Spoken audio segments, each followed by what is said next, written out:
ICU में जाए ना, एक मॉनिटर लगा होता है ईसीजी का, ऊपर नीचे जा रहा होता है।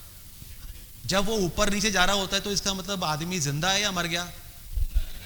और अगर सीधा हो जाए तो गुरुदेव जब तक आपकी मार्केट ऊपर नीचे जा रही है ना तो जिंदा है।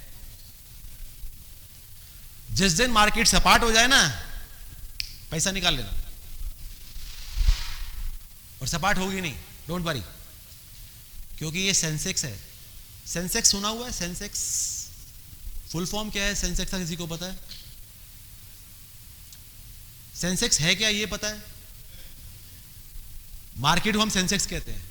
बेसिकली देखा जाए तो है बॉम्बे स्टॉक एक्सचेंज का एक 30 शेयर्स का, 30 का जो टॉप शेयर्स हैं उनका सूचकांक है। उसको देख के मालूम पड़ता है कि आज ओवरऑल मार्केट ऊपर गई या नीचे गई। सिर्फ 30 शेयर, मार्केट में 9,500 शेयर ट्रेड होते हैं रोज, सिर्फ 30 शेयर की मूवमेंट को हम देख के कहते हैं कि मार्केट ऊपर गई या नीचे गई। इसको कहते हैं सेंसेक्स। और सेंसेक्स का फुल फॉर्म है सेंसिटिव इंडेक्स। और सेंसिटिव इंडेक्स को हिंदी में क्या कहते हैं, किसी को अगर ध्यान हो तो?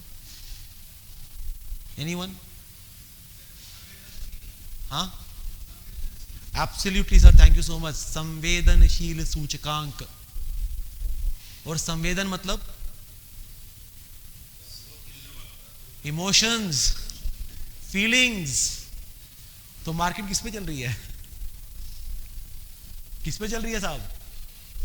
ये इमोशंस पे चल रही है, फीलिंग्स पे चल रही है मार्केट। मार्केट में दो तरह के लोग होते हैं। कौन कौन होते हैं? एक होता है बुल, एक होता है बियर। बुल मतलब जो मार्केट को लेके बहुत एग्रेसिव है, मार्केट भागने वाली है, वो ये सोचता है।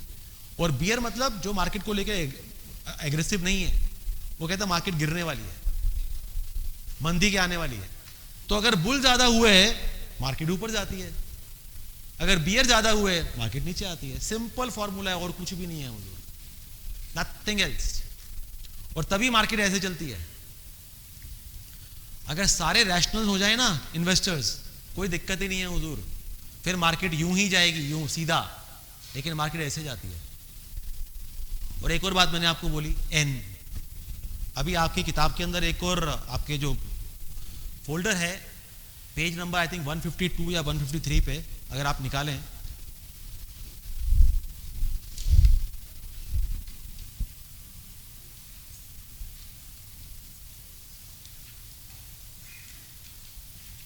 वहां पे आपको एक ऐसा चार्ट मिलेगा जिसका नाम है बीएसई रोलिंग रिटर्न्स। 151 पे, 151 पे निकालें तो यहां पे आपको दिखेगा बीएसई रोलिंग रिटर्न्स। अब इसको समझिए ये कहता क्या है। कोई भी आदमी शेयर में इन्वेस्टमेंट क्यों नहीं करता है? कारण क्या है? एब्सोल्युटली पता नहीं रहता कौन सा लेना है कौन सा नहीं लेना। म्यूचुअल फंड में भी तो कर सकते हैं, वहां पे भी क्यों नहीं करते हैं लोग? इक्विटी में क्यों नहीं करते हैं? कारण क्या है बॉस? रिस्क है कि नहीं है? हाँ या ना यार, जोर से बोलो। रिस्क किस चीज का है? पैसा डूबने का रिस्क है, क्योंकि मार्केट नीचे गया पैसा डूबेगा। भाई लोगों को भूख लगा है क्या? भूख तो नहीं होगा ना अभी? अभी चाय पिया है, 2 बज गया। बस इसको मैं साइड को खत्म करके लंच ब्रेक कर ले, क्योंकि इसके बाद मैं अभी आपको म्यूचुअल फंड और यूलिप की बात करूंगा। अभी 10 मिनट कंटिन्यू। हाँ, अभी कंटिन्यू करने के लिए बोल रहे हैं। हाँ तो बॉस, इक्विटी में इन्वेस्टमेंट क्यों नहीं करते हैं? क्योंकि रिस्क है। हाँ या ना? रिस्क पैसा डूबने का है। हाँ या ना? अगर मैं आपको गारंटी दे दूं कि आपका पैसा नहीं डूबेगा तो क्या करोगे? ये चार्ट आपको यही बता रहा है। ये मेरा बनाया हुआ नहीं है सर। हाँ मैं समझा रहा हूं, विस्तार से समझा रहा हूं आपको। अभी आप देखिए ये आपको चार्ट कहता क्या है। ये चार्ट आपको बता रहा है कि बॉम्बे का जो सेंसेक्स है वो कितना ऊपर नीचे गया है सालों में, पिछले 44 सालों में।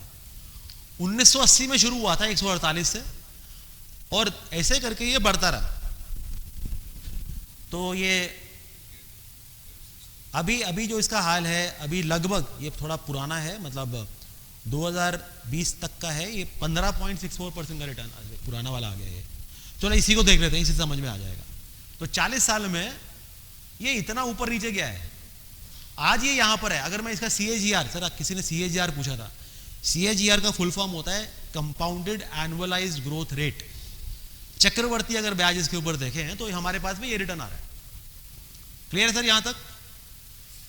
ओके।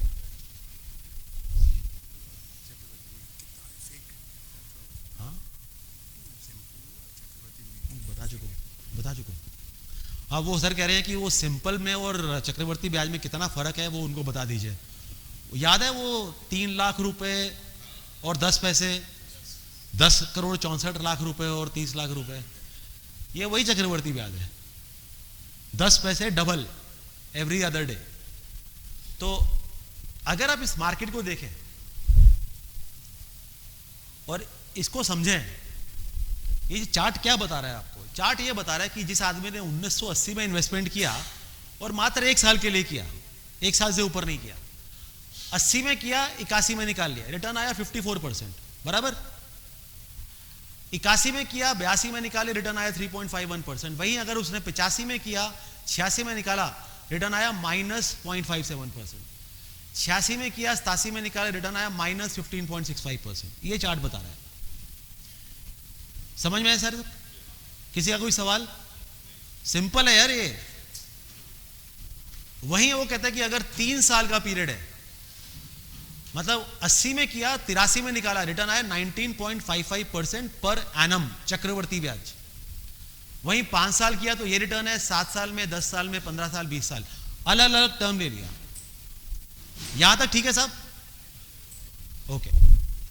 अभी देखते हैं इसका निष्कर्ष क्या निकलता है।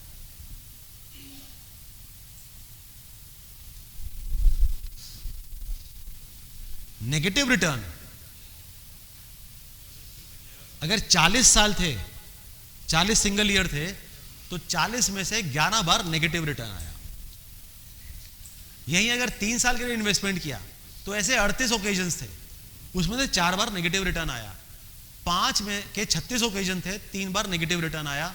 7 के 34 ओकेजन थे, 1 बार नेगेटिव रिटर्न आया। और 10 में, 11 में, 20 में। तो ये मार्केट क्या बता रही है हुजूर आपको? कितने समय के लिए इन्वेस्टमेंट करना है अगर आपको रिस्क को मिनिमाइज करना है तो? कम से कम 10 साल, कम से कम 10 साल। ये पास्ट है जो आपको फ्यूचर की तरफ इंडिकेशन कर रहा है। जरूरी नहीं फ्यूचर ऐसा ही होगा, नॉट नेसेसरी, लेकिन प्रोबेबिलिटी है। प्रोबेबिलिटी यही बता रही है कि आगे आने वाले समय में आपको इतना रिटर्न आ सकता है। एवरेज रिटर्न अगर आप देख लो कितना आ रहा है, एवरेज रिटर्न सिंपल एवरेज है, और मिनिमम कितना आया और मैक्सिमम रिटर्न कितना आया इतने पीरियड के अंदर। हाँ जी सर, आप बताइए रिस्क है क्या इसमें? अगर आप ये देखना चाहते हैं, आपकी किताब के अंदर इसका वो दिया हुआ है, ये अपडेटेड है, ये थोड़ा पुराना वाला है, इसमें 2022 तक का है, इसको आप रेफर कर सकते हैं सर।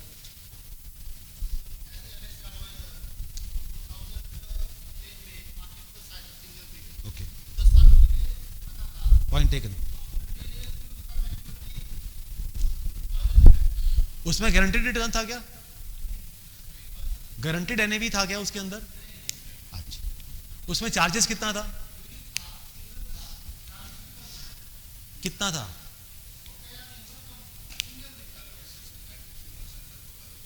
हाँ, एलोकेशन 93% हो गया था सेकेंड ईयर में। अच्छा, सिंगल प्रीमियम, अच्छा, मतलब 100 रुपए लगाया तो 93 रुपए इन्वेस्टमेंट हुआ उसका। सर अब पहली बात तो सर हुआ क्या कि मैं एक रोड पे जा रहा था, तो वहाँ पे 2 शराबी लड़ रहे थे आपस में। एक शराबी पूरे नशे में थे, अच्छे थे, धुत थे। एक शराबी कहता है अरे ये ना जो ऊपर दिख रहा है ना, ये ना चांद है।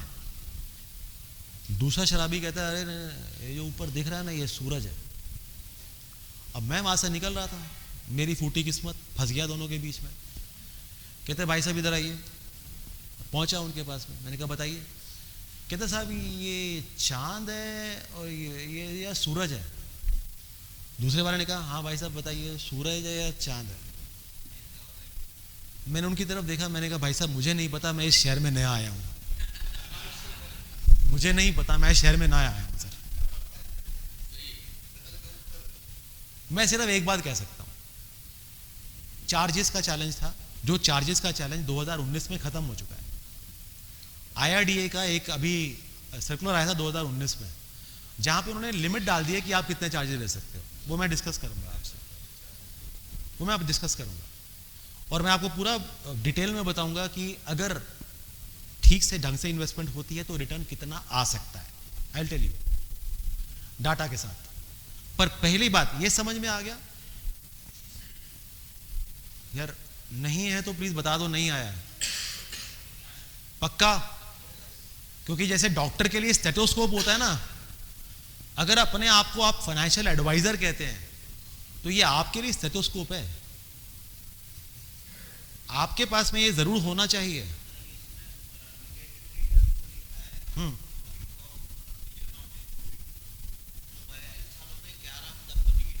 बराबर बराबर। हाँ, तो अगर आपने एक साल के लिए इन्वेस्टमेंट किया होगा तो चांसेस हैं कि आपको 42 में से 11 ओकेजन पे नुकसान हुआ होगा। लेकिन अगर आपका इन्वेस्टमेंट 10 साल का है, 10 साल वाले कॉलम में देखिए तो जीरो है। हाँ, तो यही बता रहे हैं ना।